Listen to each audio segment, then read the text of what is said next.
Қайырлы кеш достар. Бүгін біз ең тиімді, ыңғайлы, ең сенімді антивирус туралы айтамыз.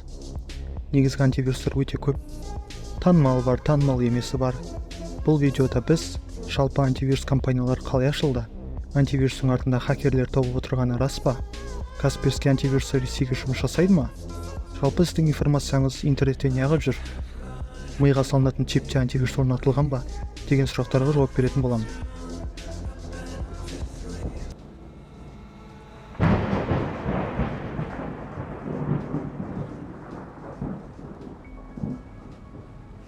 Жалпы сіз білесіз бе, әлемдегі ең мықты адам жасап шыққан қару қандай?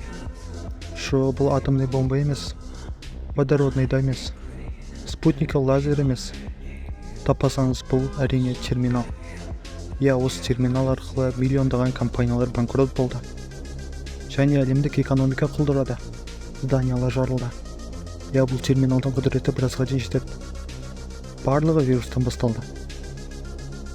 Жалпы 1970 жылдары әлемде ең бірінші антивирус шықты. Оның аты VirusScan. Бұл сол ғасырдағы вирустар тексеріп табылса өшіретін болған. Мысалы, құрт вирустар, крипер деген секілді вирустарды сол кездегі ARPANET желісі арқылы әр компьютерге орнатылып популяцияланған. Ал қазір шындықтың беті ашылуда. Яғни әлемдегі ең үздік программистер, яғни хакерлер, адам шошайтын вирустарды өте төменгі дәрежедегі кодпен жазып шығып, интернеттегі әр пиратский ойын, әр пиратский программаларға қондырып, әлем компьютерлерін зомбиға айналдырды.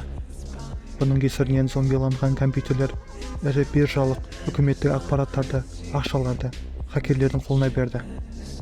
Бірнеше жыл бұрын сол хакерлер өзінің вирус арқылы зданияларды шығарған.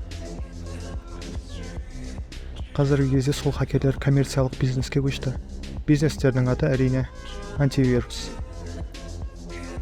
Яғни сол хакерлер өздері вирус жасап шығып, тек өздерінің антивирусты өшіре алатындай программа жасап шығуда.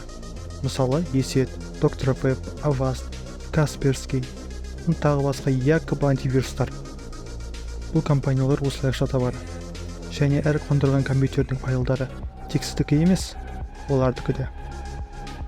Біз енді интернеттегі вирустардан қалай құтыламыз десеңіз, бұл жерде екі вариант бар.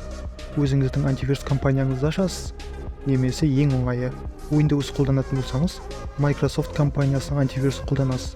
Microsoft Defender немесе Malwarebytes. Ал Mac қолданатын болсаңыз, Apple компаниясының антивирусын қолданыңыз. Касперский антивирусы Ресейге жұмыс жасай ма? Әрине. Ресей демократия емес, сондықтан Ресей территориясындағы бүкіл компания, по сути, Путиндікі. Сондықтан үкімет не айтады, соны жасауға мәжбүр.